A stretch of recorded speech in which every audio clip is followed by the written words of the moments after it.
Alrighty, so what you're looking at is a 200 by 200 pixel detail of the greened wing macaw picture, right? It's a much larger image, but I zoomed in on a specific portion. This is actually going to be the beak of a greened wing macaw, so you can see that this is actually the tip of the beak, and then over here we have the lower portion of the beak. And I chose that because I thought that it was a really good way to illustrate structure and function in biology.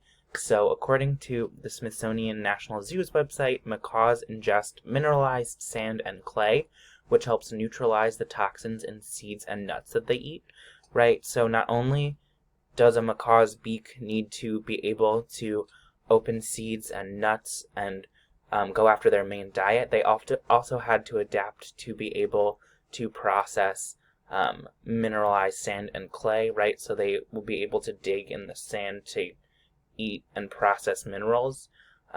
So the shape of their beak is really important to how they are able to survive, because again, not only does it help them be able to open fruit and other nuts to be able to get what they need for their main diet, they also need to be able to detoxify and work with their environment to be able to get the resources that they need to survive.